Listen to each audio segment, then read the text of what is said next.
Right, Deuteronomy 18, let's call this one presumption, because a version of that word presumptuously is going to come up toward the end of the chapter, which roughly outlines, I guess, this way.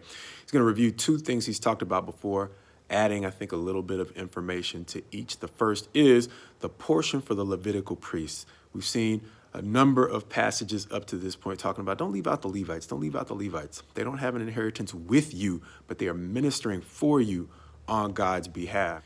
In addition to that, the second section that I saw in this chapter has to do with more on the abominable practices of the people of the land, things that they shouldn't repeat. And this time, they're the practices that lean more into witchcraft, the occult, and the kinds of things that in some ways relate back to a lesson we had a couple days ago about the dangers of secret societies. But beyond all that, the third section moves into new territory when it promises a prophet like Moses, which many, including me, believe is referring to Jesus. But it contrasts the whole concept of a prophet unlike Moses or the Messiah, a prophet who speaks presumptuously. And Deuteronomy is one of the rare books where it comes up, I think, 3 times, if I'm not mistaken. And this is how it comes up. Well, here in chapter 18, it's saying, don't presumptuously speak on God's behalf. In chapter 17, it's saying, don't presumptuously ignore his priests, especially when they're giving you a legal verdict. And then don't presumptuously in chapter 1, as it's going back to Numbers 14, decide you can obey God whenever you want, when a window of opportunity might have passed you by. And so understand here in chapter 18, it's saying, don't become so overwhelmed with what you want to see that you're speaking on God's behalf.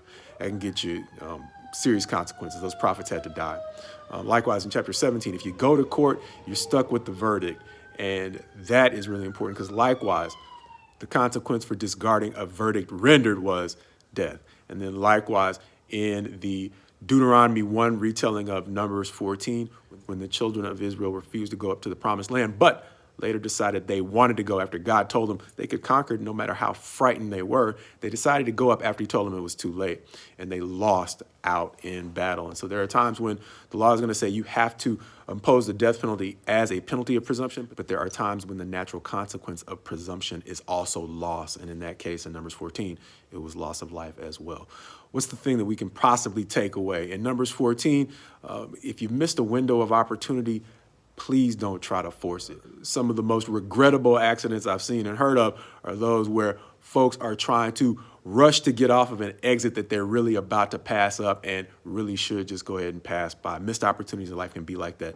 You can seem so close that you want to force your way into a window of opportunity that's really passed by, but you can create more harm than good trying to force your way into a past opportunity. Likewise, with the verdicts, one of the reasons why it was so important for the judges to render fair verdicts is because you don't want to tempt people to disregard an unjust verdict because they didn't get justice in the courts. However, if you get an unjust verdict, it's almost like with the law today.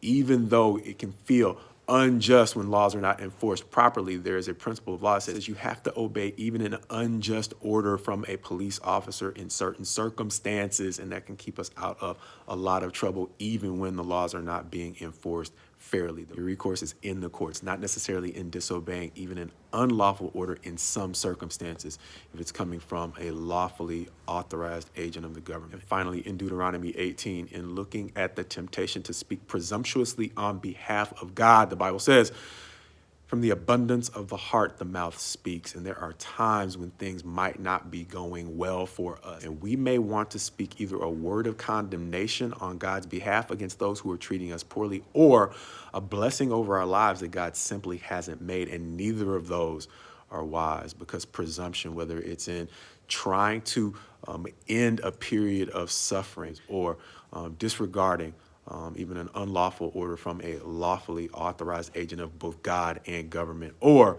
trying to catch a window of opportunity. Each of those situations can cause us more harm than good. And much like I already mentioned in Deuteronomy 17, the brother who talked about David realizing Abigail's wisdom and telling him, don't take your own vengeance, but wait on God. David didn't have to wait long. And my prayer for you is, to the degree you're suffering unjustly, that we don't have to wait long either, because God will avenge his best to you as you go forward in him, sometimes insofar as it requires you to wait on God to answer.